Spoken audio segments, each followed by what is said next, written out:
اعوذ باللہ من الشیطان اللعین الرجیم بسم اللہ الرحمن الرحیم الحمد للہ رب العالمین والصلاة والسلام والتحیۃ والاکرام علی سیدنا و نبینا و حبیب الہ العالمین المخاطب طٰہٰ و یاسین الذین سمی فی السماء بأحمد وفی الارض بأبی القاسم محمد اللہم صلی علی محمد وعلی محمد وعلی اہل بیت الطیبین الطاہرین المعصومین المظلومین المنتخبین المنتجبین لا سیما بقیت اللہ فی الارضین روح و ارواح العالمین للتراب مقدمہ الفدا واللعنة دائمة الباقية على أعدائهم ومنكر فضائلهم وغاصب حقوقهم أجمعين من يوم عداوتهم إلى قيام يوم الدين. أما بعد فقد قال الله سبحانه تبارك وتعالى في محكم كتابه ومتقن خطابه بسم الله الرحمن الرحيم إن الذين آمنوا وعملوا الصالحات أولئك هم خير البرية. صلوات پڑھیں محمد وآل محمد. اللہم صلی علی محمد وعلی محمد. اعمال کی قبولیت کے لیے ایک بار اور صلوات پڑھیں محمد وآل اللہم صلی علی محمد وعلی محمد. اور تعجیل ہے ظہور امام زمانہ کے لیے تیسری بار ملندر صلوات پڑھیں. اللہم صلی علی محمد وعلی محمد. ہمارے آپ کے درمیان 10واں سلسلہ گفتگو ہے سورہ مبارکہ بینہ کی اس آیہ کریمہ کے ذیل میں، جس میں رب العزت کا ارشاد ہو رہا ہے کہ وہ لوگ کہ جو ایمان لائے اور نیک اعمال کرتے ہیں اللہ کے نزدیک وہی خیر البریہ ہیں، سارے خلق میں بہترین ہے. اس حوالے سے اور اس آیت کے ذیل میں مختلف جو اس کے اسباب نزول اور اس سے متعلق روایات اور تاریخی واقعات ہیں وہ آپ کی خدمت میں مسلسل عرض کرنے کی سعادت حاصل کر رہا ہوں. اور یہ گزارش کیا کہ کامیابی کہ جو حضور نے جس چیز کا وعدہ کیا ہے کہ جو کوئی بھی اس پر عمل کرے گا اس کو کامیابی ملے گی، سکسیس ملے گی، فائز ہوگا وہ دنیا میں بھی اور آخرت میں. تو یہ راستہ محنت اور مشقت والا راستہ ہے کہ جس کے اوپر چلنے کے لیے آدمی کو کچھ نہ کچھ محنت کرنی پڑے گی. اور ظاہر ہے کہ دنیا کا بھی یہ طریقہ کار ہے کہ انسان اگر کچھ بھی پانا چاہتا ہے، کچھ بھی حاصل کرنا چاہتا ہے، کسی مقام تک جانا چاہتا ہے تو وہ محنت کے ذریعے سے ہوتا ہے. کسی کو بھی دنیا میں کوئی چیز نہیں ملی ہے بغیر محنت کیے ہوئے. انگلش میں ایک سیئنگ ہے کہ the only place that success comes before work is in the dictionary. محنت جو ہے کہ بغیر کامیابی حاصل نہیں ہو سکتی. تو جب دنیاوی نہیں حاصل ہو سکتی تو اخروی بھی ظاہر ہے کہ حاصل نہیں ہو سکتی محنت کے بغیر. اور ظاہر ہے کہ اس محنت کے تقاضے ہر ایک شخص کے ہر زمانے میں ہر معاشرے میں الگ الگ ہوں گے. لیکن کچھ آفاقی اصول ہیں، کچھ ایسے اصول ہیں کہ جو یونیورسل ہیں، جو ہمیشہ کے لیے. تو اس میں یہ ہے کہ دین کے متعلق اور دین کے معاملے کہ جب دین کے راستے پر آدمی چلنا شروع کرے گا، دین کے راستے کو اختیار کرے گا تو اس کے ابتداء میں، بگننگ میں، شروعات میں مشکلات ہوں گی اور ہوتی ہیں. تو ظاہر ہے کہ وہ لوگ اور وہ افراد کہ جنہوں نے اس وقت پر دین کو قبول کیا اور دین کے راستے پر چلے کہ جب کہ تھوڑے تھے دین پر ماننے والے اور دین کے ماننے والے، تو ظاہر ہے کہ انہوں نے سب سے زیادہ محنت اور مشقت کی اور محنتوں سے اور مصیبتوں سے گزرے اس راستے پر چلنے کی وجہ سے۔ تو سب کو اپنے اپنے محنت کے مطابق پروردگار کے بارگاہ میں اجر و ثواب بھی اور مقام بھی ملا اسی اعتبار سے۔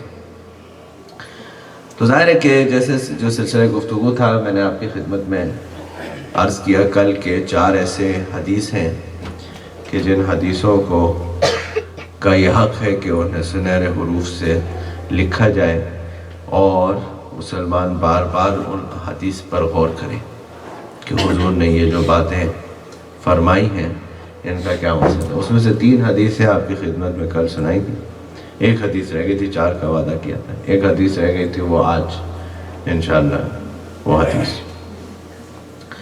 پہلی حدیث آپ کی خدمت میں عرض کی کہ حضور نے فرمایا سلمان من اہل البیت۔ دوسری حدیث حضور نے فرمایا کہ سورج نے سایہ نہیں کیا، زمین نے بوجھ نہیں اٹھایا ابو ذر سے زیادہ سچے کے اوپر۔ تیسری حدیث یہ کہ مقداد کی مثال میری امت میں ویسی ہے جیسے قرآن میں الف کی ہے۔ اور چوتھی حدیث حضور نے فرمایا ستقتلک فئۃ الباغیہ، عمار تمہیں باغی گروہ قتل کر دے گا، یدعونہ الی الجنہ ویدعونہ الی النار، تم ان کو جنت کی طرف بلاؤ گے، وہ تمہیں جہنم کی طرف لے جا رہے ہیں۔ یہ حدیث بہت ہی معروف بھی ہے، مشہور بھی ہے، بہت اہمیت کے حامل بھی ہے، اور اتنی صحیح حدیث ہے چونکہ کسی کتاب کا نام صحیح لکھنے سے وہ صحیح تو نہیں ہو جاتی، کتاب کا نام صحیح ہے تو اب ضروری نہیں کہ اس میں ہر حدیث صحیح ہو، لیکن یہ صحیح کتاب کی صحیح حدیث ہے، یہ صحیح کتاب کی صحیح حدیث ہے کہ حضور نے فرمایا کہ تمہیں باغی گروہ قتل کر دے گا، تم انہیں جنت کی طرف بلاؤ گے، وہ تمہیں جہنم کی طرف بلائیں گے۔ یہ حضور نے کب فرمایا اور یہ حدیث کہاں ملے گی، اس کے متعلق 1-2 باتیں۔ اس سے پہلے ظاہر ہے کہ ابتداءً کے حضرت عمار بن یاسر ان میں سے ہیں جنہوں نے دین اسلام جو ہے وہ مکے میں قبول کیا، اور ابھی چند ایک افراد مسلمان ہوئے تھے کہ جو آپ نے دین کو قبول کیا۔ تو آپ کے اعزاز میں سے ایک اعزاز یہ بھی ہے کہ باقی لوگوں نے تو فردن دین قبول کیا تھا، ایک آدمی نے اس خاندان سے دین قبول کیا، ایک آدمی نے اس خاندان سے قبول کیا، ایک آدمی نے اس خاندان سے قبول کیا۔ حضرت عمار کے والد محترم حضرت یاسر نے دین قبول کیا، آپ کی والدہ سمیہ نے دین قبول کیا، اور آپ حضرت عمار نے دین قبول، یعنی پہلا خاندان کے جو مشرف اسلام ہوا وہ آپ کا تھا۔ باقی تو ایک فرد مسلمان ہو رہا تھا، آپ کا خاندان جو پہلا خاندان ہے کہ جو مشرف اسلام ہوا، اور اس وجہ سے کہ پہلا خاندان ہے کہ مشرف اسلام ہوا تو ابو جہل نے حضرت عمار کے سامنے، دیکھیں ایک شخص کو یہ خبر ہو، یہ معلوم ہو، یہ بات پتہ چلے کہ میرے باپ کو خدا نخواستہ کسی نے مار دیا، تو دکھ اذیت اپنی جگہ ہے، لیکن اس کے سامنے یہ کام کیا جائے وہ ایک اذیت کی کیفیت الگ ہے کہ اس کے سامنے ہی اس کے باپ کو قتل کیا جائے، شہید کیا جائے۔ تو حضرت عمار کے سامنے حضرت یاسر کو شہید کیا گیا، اور حضرت سمیہ کو بھی آپ کے سامنے، ان دو یعنی ماں اور باپ دونوں کو آپ کے سامنے شہید کر دیا گیا، اس جرم میں کہ آپ نے اسلام قبول کیا تھا۔ اور جب ایسا ہوا تو اب اس کیفیت میں انہوں نے، ابو جہل نے عمار سے یہ کہا کہ اب تم جو ہے وہ دین کو انکار کر دو، اسے رد کر دو، تو ہم تمہیں چھوڑ دیں گے، ورنہ تمہیں بھی قتل کر دیں گے۔ تو اب ایسے کیفیت میں، ایسے حالت میں کہ جہاں ماں اور باپ کو انسان کے سامنے مار دیا گیا، ایسی صورت، تو انہوں نے کہا کہ میں نے اسلام چھوڑ دیا ہے، اور پھر حضور کی خدمت میں آئے اور کہنے لگی کہ ایسا ایسا ہوا، میرے ماں باپ کو میرے سامنے قتل کر دیا گیا، اور پھر مجھے مجبور کیا گیا کہ آپ یہ بات کہیے ورنہ آپ کو بھی قتل کر دیا جائے گا۔ تو حضور نے کہا کہ عمار پریشان نہیں ہو، ایک آیت نازل ہوئی ہے، عمار کے اس بات کے اوپر آیت نازل ہوئی۔ کیا آیت ہے؟ ارشاد ہوتا ہے کہ من کفر باللہ بعد ایمان الا من اکرہ وقلبہ مطمئن بالایمان، جو کوئی بھی کفر اختیار کرے ایمان لانے کے بعد، سوائے اس کے کہ جس کے اوپر، جس کو مجبور کیا گیا اور اس کا قلب ایمان سے مطمئن تھا، کہ یہ تمہارے لیے آیت نازل ہوئی۔ حضور نے فرمایا یہ آیت تمہارے لیے نازل ہوئی ہے کہ جس کا ایمان دل میں مطمئن تھا۔ اب یہاں پر اکثر ایک یہ بات آ گئی ہے تو درمیان میں عرض کر دوں کہ یہاں پر اکثر جو ہے وہ دشمنان دین ایک غلط رنگ دیتے ہیں تقیہ کو، اور کہتے ہیں کہ تقیہ تو نفاق کی طرح ہے۔ تو تقیہ میں اور نفاق میں کیا فرق ہے؟ تقیہ میں اور نفاق میں کیا فرق ہے؟ تو نفاق کیا ہے؟ نفاق کی تعریف کیا ہے؟ قرآن بتاتا ہے نفاق یہ ہے کہ کسی کے زبان پر اسلام ہو اور دل میں اس کے کفر ہو، اس کے دل میں ایمان نہ ہو، وہ دل سے مسلمان نہ ہو، زبان سے اقرار کرتا ہو، اس کو منافق کہتے ہیں۔ اور تقیہ کیا ہے؟ تقیہ اس کا پلٹ ہے کہ جس کے دل میں ایمان ہے لیکن وقتی طور پر زبان سے اس نے اس کا اقرار نہیں کیا، یہ تقیہ ہے۔ اور اس کی تعریف کیا ہے اور اس کا آغاز کیا ہے؟ بہت سارے واقعات ہیں قرآن میں، مومن آل فرعون کا ذکر ہے، اس کے علاوہ جو ہے وہ اور بھی تذکرے ہیں، لیکن دین اور شریعت کے متعلق یہ بات جو ہے وہ اشارتاً عرض کر دوں، پھر دوبارہ حضرت عمار کے ذکر پر آ جاتے ہیں کہ جب حضور کو یہ انسٹرکشن ہوا، اعلان ہوا، حکم ہوا کہ آپ دین کو پھیلائیے، تو یہ سٹیجز میں تدریجاً ہوا، ایک دم سے نہیں ہوا، بلکہ سٹیجز میں حضور کو یہ حکم ہوا کہ آپ دین کو پھیلائیے۔ اور اس کے پیچھے بھی ایک بہت اہم اصول ہے، یعنی سب سے پہلے حضور کو یہ حکم ہوا کہ آپ اپنے گھر والوں کو دین کی طرف بلائیے، اپنے رشتہ داروں کو دین کی طرف بلائیے۔ یہ ایک پہلا حکم تھا بنی عبد المطلب کے لیے۔ اس کے بعد پھر عام حکم آیا کہ اب آپ سب لوگوں کو تبلیغ کیجیے۔ تو یہ بڑا اہم اصول ہے کہ حضور سے یہ کہا گیا کہ پہلے آپ اپنے رشتہ داروں کو دین کی تبلیغ کیجیے، اس کے بعد پھر لوگوں کو، عام لوگوں میں تبلیغ دین کیجیے۔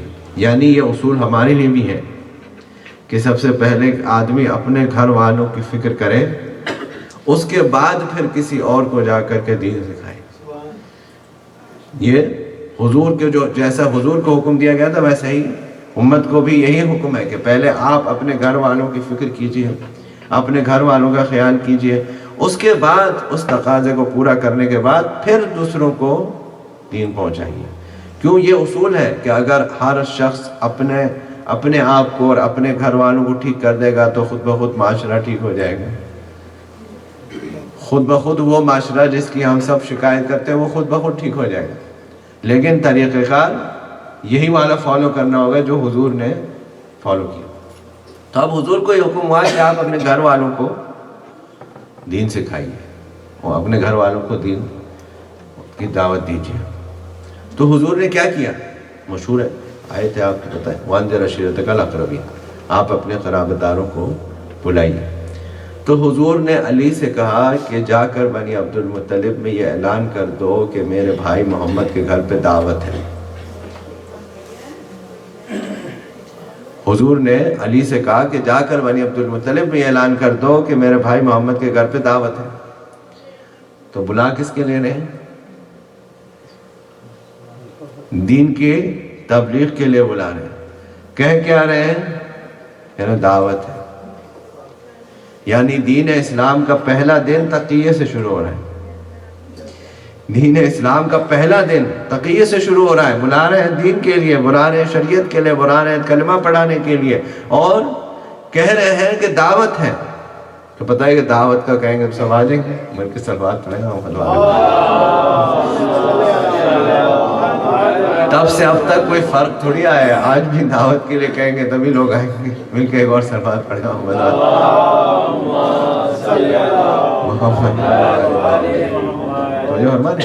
اس میں ایک اور بات بھی پوشیدہ ہے. چلیں یہ بات آگے تو عرض کر دوں، اس کو تمام کر کے پھر آتے ہیں حضرت عمار کے ذکر پہ، کہ اگر کسی جگہ پر بھی، کسی مقام پر بھی، کسی مکان میں بھی کوئی پروگرام ہو رہا ہے، کوئی بات ہو رہی ہے، کوئی اعلان ہو رہا ہے، تو یہ اس جگہ کے قوانین اور اصولوں کے مطابق ہوگا. اگر میری جگہ نہیں ہے تو جس جگہ پر بھی پروگرام کر رہے ہیں وہاں کے قاعدے قوانین فالو کرنے پڑیں گے. آپ دور کیوں جاتے ہیں؟ آپ کے لیے مثال سامنے موجود ہے. پہلے دن یہاں اعلان ہوا تھا کہ بھئی یہاں کے انتظامیہ کے پاس سے جو ہے وہ شکایت آ گئی ہے فلاں چیزوں کی. کیونکہ آپ کی جگہ نہیں ہے. جن کی جگہ ہے ان کو یہ حق ہے کہ وہ اس کے قاعدے قوانین کو مرتب کریں. آپ کو فالو کرنا پڑے گا. اگر کوئی ایسا کام آپ کریں گے کہ جو ان کو نہیں پسند ہو تو وہ آپ سے کہیں گے آپ کہیں اور چلے جائیے، یہاں پر ایسا کام نہیں کر سکتے آپ. لیکن جب تک کہ آپ ان کے قاعدے قوانین کو فالو کریں گے تب تک کہ آپ یہاں پروگرام کر سکتے ہیں. تو اب اعلان رسالت کہاں پر ہو رہا ہے؟ اعلان رسالت کہاں پر ہو رہا ہے؟ اعلان رسالت ابو طالب کے گھر میں ہو رہا ہے. اعلان رسالت ابو طالب کے گھر میں ہو رہا ہے، اور ابو طالب کو یہ حق پہنچتا ہے کہ وہ یہ کہیں کہ یا تو یہ کہتے کہ آپ جا کر کے اعلان رسالت کہیں اور کیجئے، میں آپ کے اس اعلان سے متفق نہیں ہوں، یا اگر نہیں معلوم تھا تو بعد میں اعلان کرتے کہ یہ جو اعلان ہوا ہے اس سے میں متفق نہیں ہوں. یعنی یہ بات ثابت کر دی حضور نے کہ کلمہ پڑھنے والے اور ہوں گے اور کلمہ پڑھانے والے جہاں اعلان ہوگا وہ مقام اور ہوگا. مل کے صلوات پڑھیں محمد والے. سمجھو ہو رہا ہے؟ آج حضرت عمار کے تذکرے کو اسلام لائے اس عالم میں، اس حالت میں، اس کے لیے آیت نازل ہوئی. تو بہرحال ایک مسئلہ تو یہ طے ہو گیا کہ تقیہ پہ اعتراض نہ تو رسول کے کسی ماننے والے کو ہونا چاہیے اور نہ صحابہ کے سیرت پر چلنے والوں کا ہونا چاہیے، کیونکہ تو صحابی نے عمل کیا تھا اور صحابی کے شان میں آیت نازل ہوئی کہ جن کا دل مطمئن ہے ایمان سے. اللہ اکبر. ماں باپ کو سامنے قتل ہوتا ہوا دیکھ کر کے بھی جس کا دل مطمئن ہو ایمان سے اس کو عمار کہتے ہیں. ہاں، جس کا دل ہو. اللہ کہہ رہا ہے کہ یہ وہ ہے کہ جنہوں نے کراہت کے ساتھ میں یہ کہا کہ میں نے اسلام چھوڑ دیا لیکن ان کا دل مطمئن ہے ایمان سے. یہ حضرت عمار. بعض روایتوں میں ہے کہ حضور کے ہمسن تھے، بعض میں ہے کہ حضور سے کچھ بڑے تھے، اور ہر جنگ میں شریک تھے. اور اس کے علاوہ جو ہے وہ ان کے متعلق یہ حدیث حضور نے ارشاد فرمائی کہ آپ کو باغی گروہ قتل کرے گا، آپ انہیں جنت کی طرف بلائیں گے، وہ آپ کو جہنم کی طرف لے گا. یہ حدیث عرض کی آپ کی خدمت میں کہ صحیح کتاب میں یہ صحیح حدیث ہے، لیکن اگر آپ ڈھونڈنے جائیں گے آپ کو نہیں ملے گی. یہ بھی ایک مزے کی بات ہے. یہ حدیث ہے اس صحیح کتاب میں، یہ حدیث ہے مگر ڈھونڈنے سے نہیں ملے گی. کہ کیا وجہ ہے؟ آپ ڈھونڈنے جائیں گے تو آپ کہیں گے کہ ہو سکتا ہے کہ جہاں صحابہ کی باتیں لکھی ہیں وہاں ہوگی، تو اس میں نہیں ہے.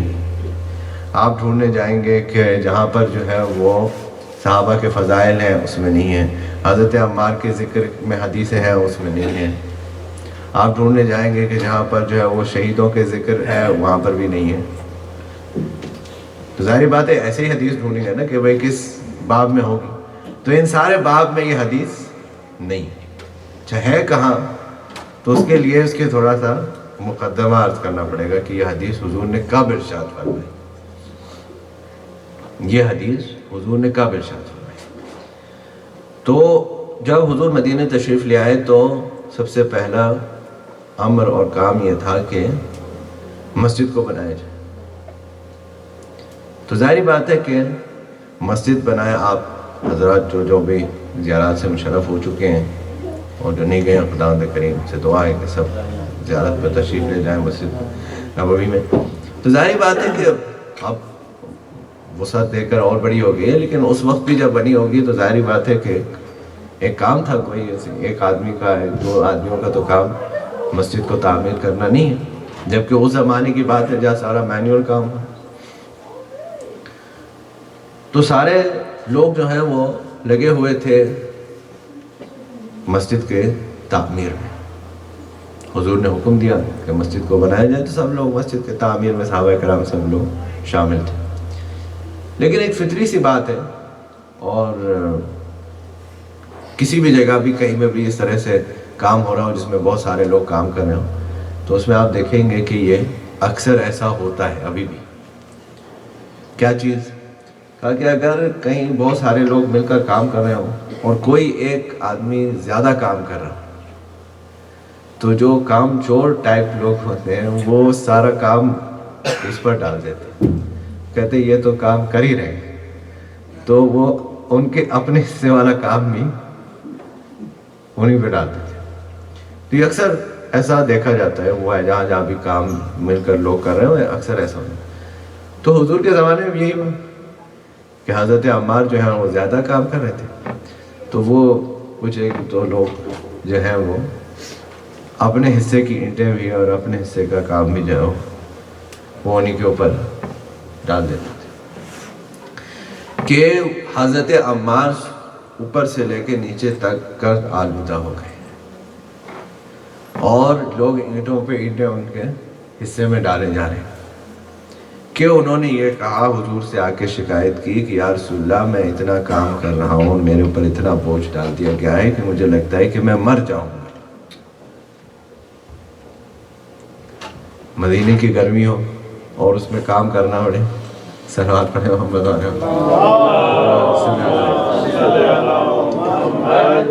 مدینے کی گرمی اور اس میں جو ہے وہ اینٹیں اٹھانی پڑے ہیں، اس میں جو ہے وہ دیوانیں تعمیر کرنی ہیں۔ تو کہا یا رسول اللہ مجھے لگتا ہے کہ میں اس بوجھ سے، اس کام کے زور سے مر جاؤں گا۔ تو حضور نے کہا نہیں تم نہیں مرو گے۔ حضور نے جواب دیا کہ نہیں تم نہیں مرو گے حتیٰ کہ تمہیں باغی گروہ قتل کرے گا، حتیٰ کہ تمہیں باغی گروہ قتل کرے گا، تم انہیں جنت کی طرف بلاؤ گے، وہ تمہیں جہنم کی طرف بلائیں گے۔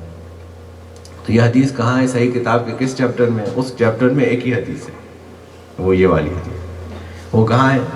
وہ مسجد کی تعمیر کرنے کے ثواب میں۔ کیا آپ ڈھونڈتے رہے یہ حدیث آپ کو نہیں ملے گی۔ مسجد کے تعمیر کرنے کے ثواب میں آپ کو یہ والی حدیث گمان میں بھی انسان کے نہیں آئے گا کہ یہ حدیث ہوگی کہ مسجد کے تعمیر کرنے کے ثواب میں یہ حدیث نقل کی گئی۔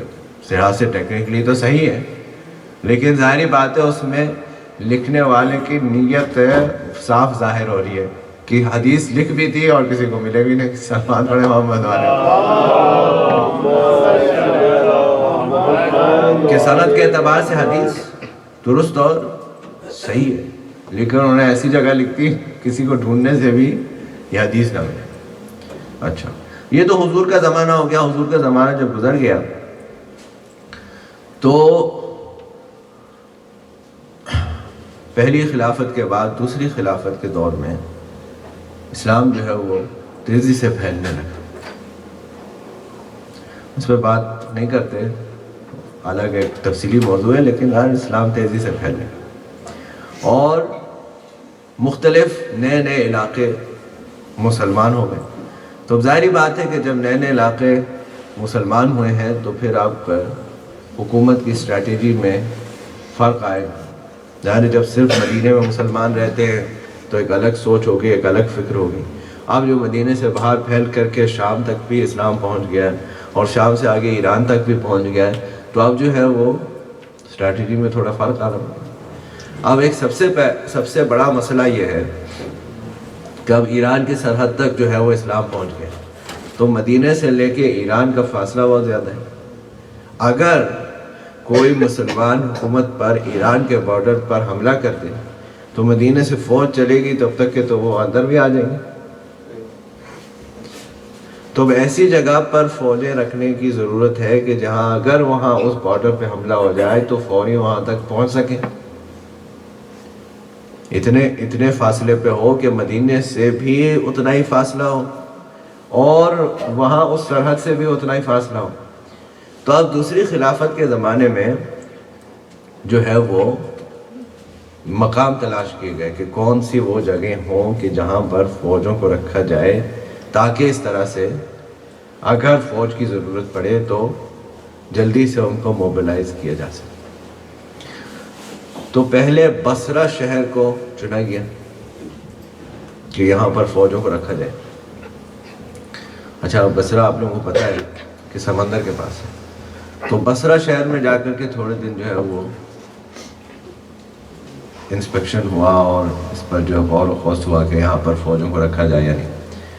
تو اکثر فوجیوں نے کہا کہ یہاں کا موسم جو ہے وہ ہم برداشت نہیں، بہت سخت گرمی ہوتی ہے بصرہ میں، کبھی یہاں کا موسم ہم برداشت نہیں کر سکتے اور یہ مناسب جگہ نہیں ہے، دوسری جگہ بنائی جائے. تو اب سن 17 ہجری کے اندر یہ فیصلہ ہوا کہ ایک مقام ہے کہ جو ابھی کوئی شہر نہیں ہے، کوئی جگہ نہیں ہے، لیکن مدینہ اور ایران دونوں کے درمیان جگہ ہے اور دونوں طرف سے راستہ ہے اور آسانی ہے. وہاں پر ایک شہر بنایا جائے، کوئی شہر نہیں ہے، بنایا جائے. اس شہر کا نام ہے شہر کوفہ. یعنی حضور کے زمانے میں کوئی شہر نہیں ہے، پہلی خلافت کے زمانے میں بھی شہر نہیں. دوسری خلافت کے زمانے میں 17 ہجری میں فوجوں کو رکھنے کے لیے شہر کوفہ بنایا جائے. شہر کوفہ بنایا جائے. شہر کوفہ بنانے کے لیے کس کو مامور کیا؟ دوسری خلافت نے حضرت سعد بن ابی وقاص کو دوسرے اس شہر بنانے کے اوپر مامور کیا کہ آپ جو ہے وہ یہ شہر کا بنائیں. اب شہر بنایا کیسے جاتا ہے؟ پھر کیسے رات بنائے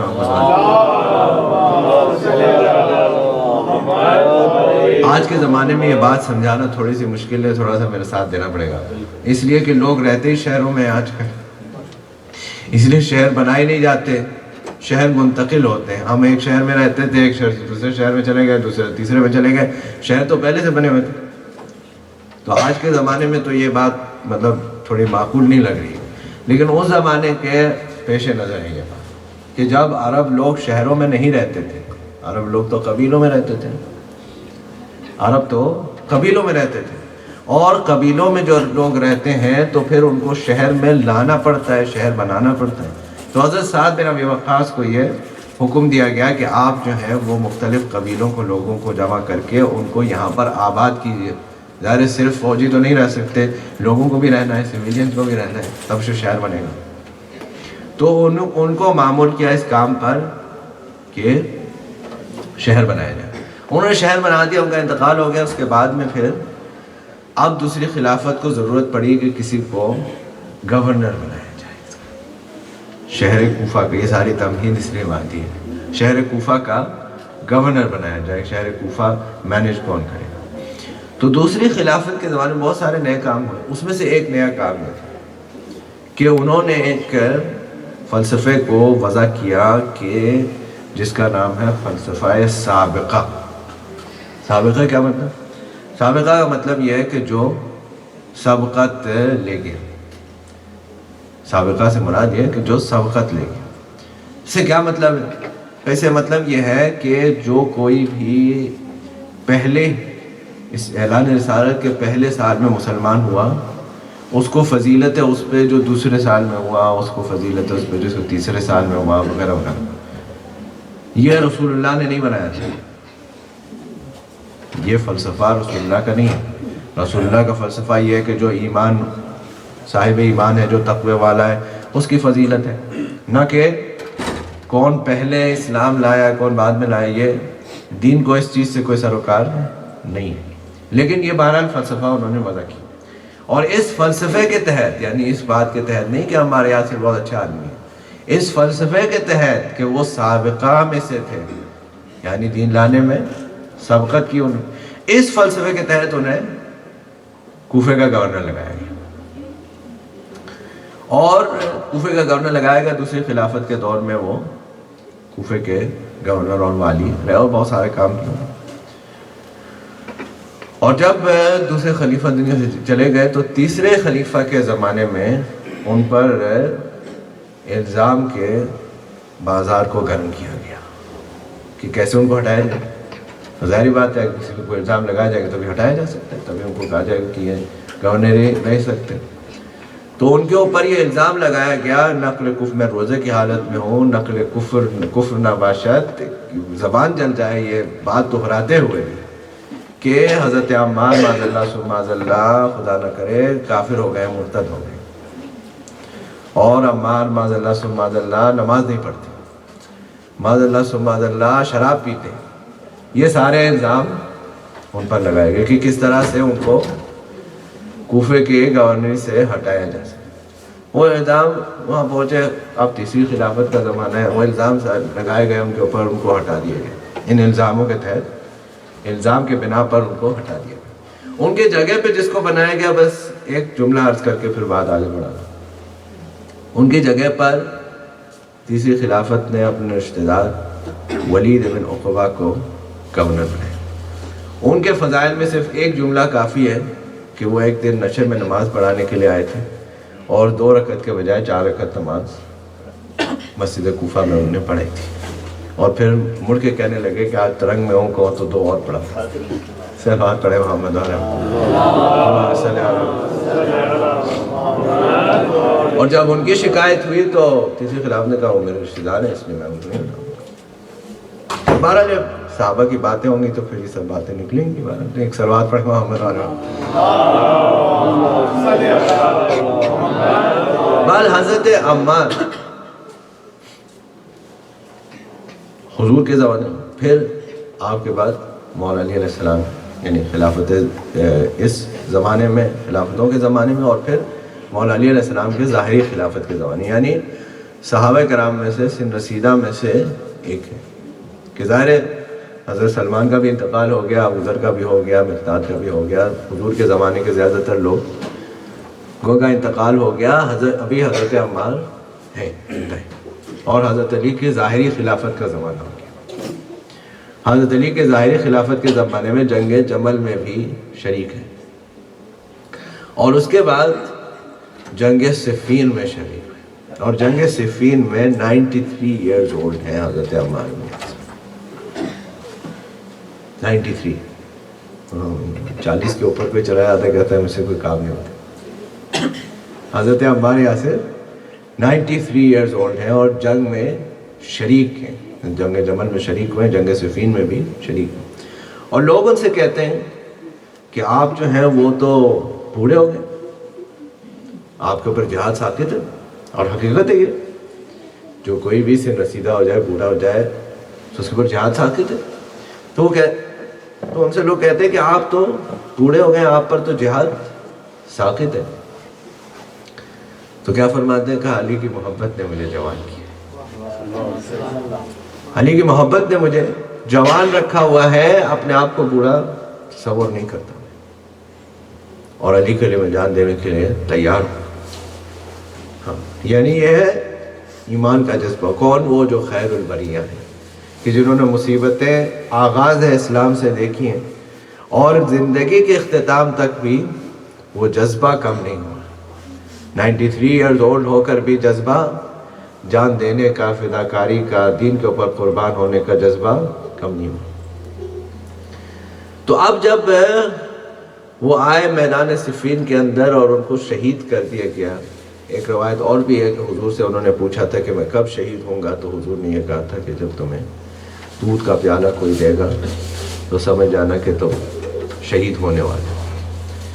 تو اس جنگ میں ہی آپ کے شہادت سے پہلے ان کو کسی نے دودھ کا پیالہ دیا اور انہوں نے کہا کہ حضور نے یہ فرمایا تھا کہ مجھے یہ پیالہ دے گا کوئی تو میں شہید ہو جاؤں، اور اس کے بعد شہید ہو گئے۔ جب وہ شہید ہو گئے تو اب لشکر شام میں بڑی پریشانی ہو گئی، تو وہ کہنے لگے، ایک دوسرے سے کہنے لگے کہ وہ حضور کی حدیث ہے، توجہ فرمائیں گے، حضور کی حدیث ہے، اتنی مشہور ہے حدیث، حضور کی حدیث ہے کہ عمار کو تو باغی گروہ قتل کرے گا۔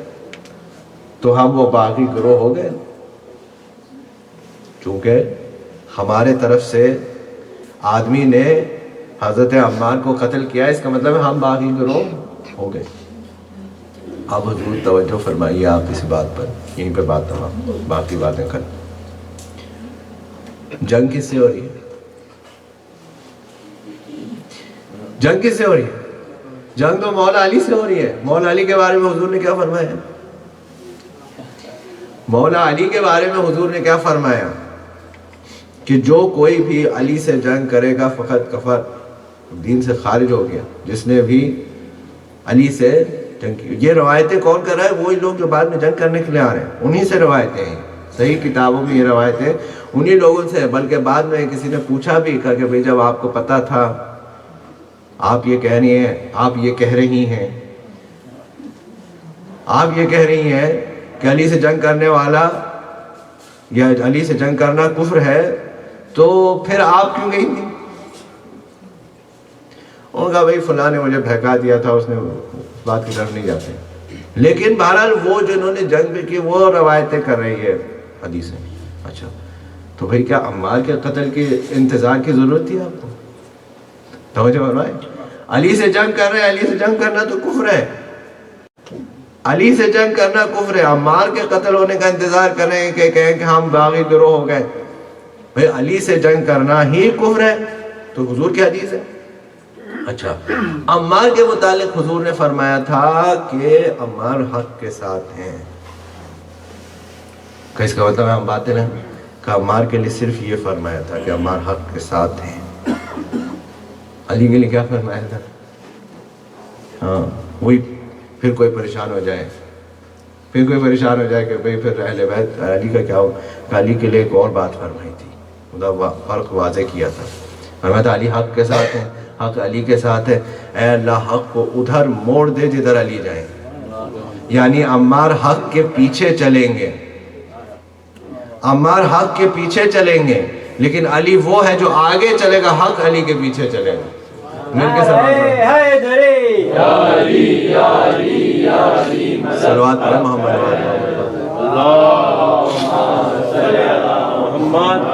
عمار تو حق کے پیچھے چلے گی کیونکہ وہ علی کے تابع ہیں۔ علی وہ ہے جن کے پیچھے حق چلے گا، جن کے کہنے کے اوپر حق چلے گا، جن کے اشارے کے اوپر حق چلے گا۔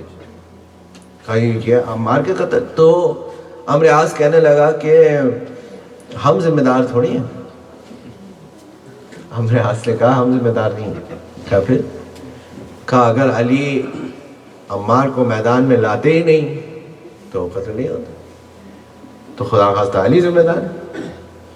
تو خداوند کریم بھی تو اہتمام کرتا ہے، انتظام کرتا ہے، کسی اور کو بولنے کی ضرورت نہیں ہے۔ عمرو عاص کا بیٹا کہنے لگا کہ اگر ایسا ہے تو پھر حضور ذمہ دار ہے حمزہ کے قتل۔ اگر ایسا ہے کہ علی عمار کو میدان میں لے کے آئے تو علی ذمہ دار ہے، تو پھر حضور ذمہ دار ہے حمزہ کے قتل کے، کہ حضور حمزہ کو نہیں لاتے احد میں تو حمزہ نہ شہید ہوتے۔ تو معاویہ عمرو عاص سے کہتا ہے کہ مجھ سے چپ کراؤ ورنہ اس کو بھی مار دیں۔ مل کے صلوات پڑھیں محمد والے۔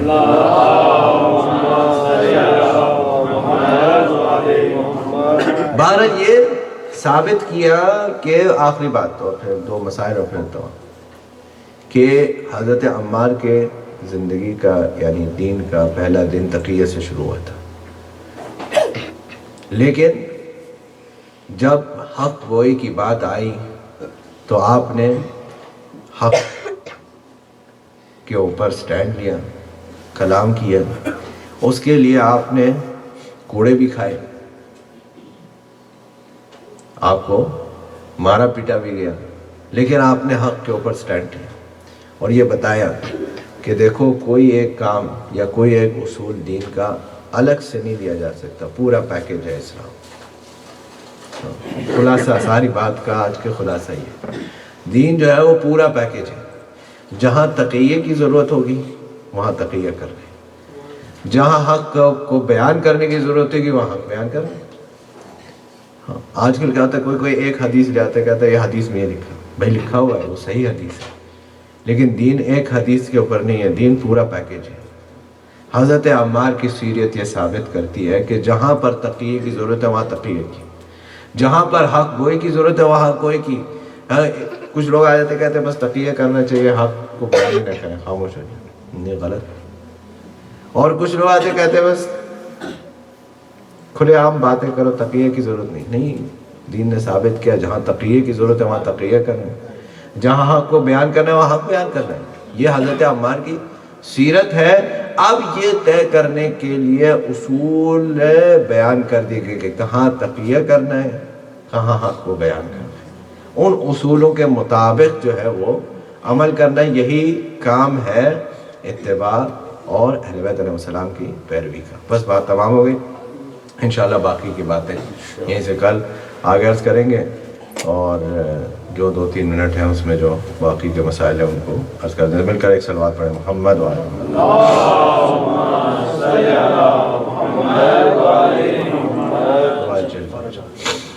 گزارش کیا تھا کہ سفر کے اندر جو ہے وہ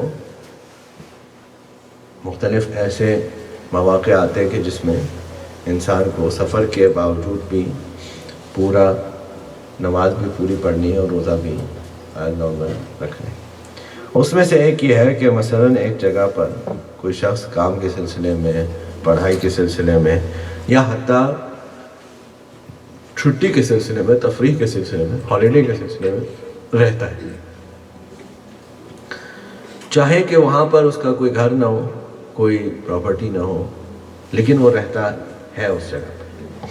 تو ایسی صورت میں کیا کرنا ہوگا، کیا اس کے لیے حکم ہوگا؟ اگر کوئی شخص جو ہے وہ وہاں پر ایک 24 گھنٹے 15 دن کے لیے رہتا ہے، ہر مہینہ یعنی آدھا مہینہ 24 گھنٹے وہاں پر گزارتا ہے 3 سال کے لیے، عام طور سے جیسے پڑھائی کے لیے لوگ جاتے ہیں 3 سال کے لیے ہوتے ہیں، تو اگر اتنا گزار رہا ہے تو پھر اس صورت میں اس کے لیے جو ہے وہ نماز پوری اور روزہ بھی ایز نارمل ہوگا، گو کہ وہ تھوڑے دن کے لیے وہاں کا ہے، لیکن چونکہ میجورٹی آف دا ٹائم وہ وہاں پر گزار رہا ہے تو اس لیے وہ اس صورت میں وہ پڑھے گا۔ اور بھی تھوڑے سے ہیں، اگر کوئی کچھ کام اور زیادہ عرصے کے لیے اگر کوئی اس سلسلے میں وضاحت چاہے تو انشاءاللہ بعد میں اس پر وضاحت دے سکتے ہیں۔ پھر کوئی شخص جو ہے وہ کسی کے پاس کوئی گھر نہیں ہے، وہ کبھی یہاں رہتا ہے، کبھی وہاں رہتا ہے، کبھی وہاں، تو ایسے شخص کے لیے بھی آج کل، حالانکہ یہ میں سمجھتا تھا کہ یہ مسئلہ اب نہیں رہے گا، لیکن آج کل بڑی پتہ نہیں آپ لوگ نیوز فالو کر رہے ہیں یا نہیں، تو جو ہے وہ ایلون مسک نے یہ بیان جاری کیا ہے ابھی کل پرسوں کہ میرا کوئی گھر نہیں ہے اور میں مختلف لوگوں کے گھروں میں رہتا ہوں۔ جو دنیا کا جو ہے وہ امیر ترین انسان ہے، اس نے ابھی کل پرسوں کی بات ہے شاید، اس نے یہ بیان جاری کیا کہ میرا کوئی اپنا ذاتی گھر نہیں اور میں مختلف اپنے دوستوں کے گھروں میں رہتا ہوں۔ تو اگر کوئی خدا نخواستہ ایسے حالت میں آ جائے کہ دنیا کا امیر ترین انسان ہو کر بھی اپنا گھر، یہ بھی ایک مقام عبرت ہے کہ دنیا کا امیر ترین انسان ہو کر بھی اپنا گھر نہ ہو کسی کے پاس، تو اگر ایسے حالت میں آ جائے کہ وہ مختلف جگہوں پر رہ رہا ہو، اس کا کوئی فکسڈ ایڈریس نہ ہو، فکسڈ مقام نہ ہو، تو ایسے شخص کو بھی ہر جگہ نماز پوری اور روزہ ایز نارمل رکھنا کا حکم ہوگا. اچھا، اب گزارش کیا تھا کہ کوئی شخص جو ہے وہ کثیر السفر ہے. تو کثیر السفر کی کیا تعریف ہے؟ کثیر السفر کی تعریف یہ ہے کہ اگر کوئی شخص 10 دن مہینے میں سفر کرتا ہے 6 مہینے کے لیے، تو پھر وہ ایسے شخص کو ضرورت ہے کہ وہ 2 ہفتے تک پہلے تو احتیاط سے کام لے. یہ بڑا سخت ہے. ہاں، احتیاط سے کام لے. احتیاط سے کام یہ لے کہ وہ روزہ بھی رکھے، نماز پوری بھی پڑھے اور قصر بھی پڑھے، اور بعد میں روزے کی قضا بھی رکھے. اس کے بعد پھر جو ہے وہ ایز نارمل یعنی روزہ بھی رکھے اور نماز پوری پڑھے جہاں پر بھی وہ جائے. تو اس میں جو ہے وہ اگر اس سے کم اس کا سفر ہے، گزارش کیا تھا کہ 10 دن مہینے میں، یا جو ہے وہ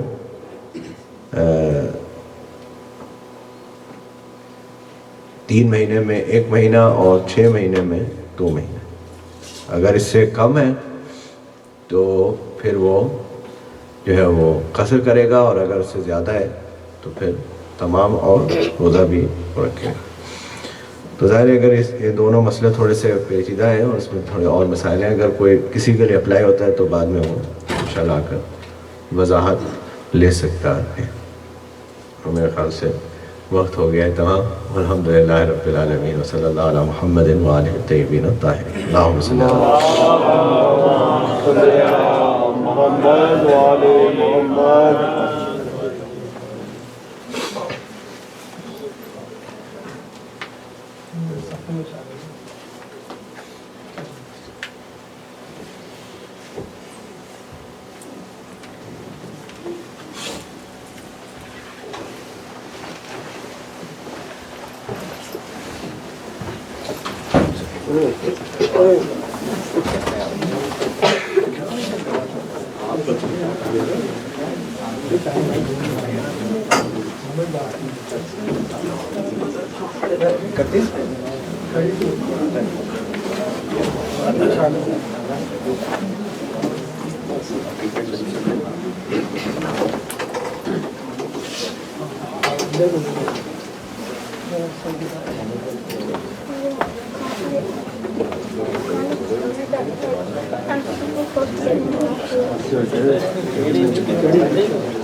ایسے کریں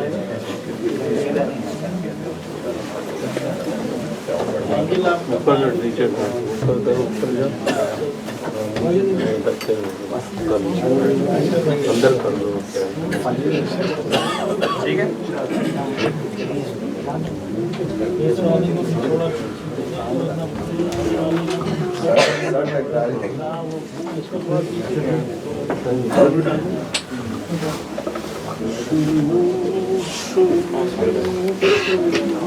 Thank you.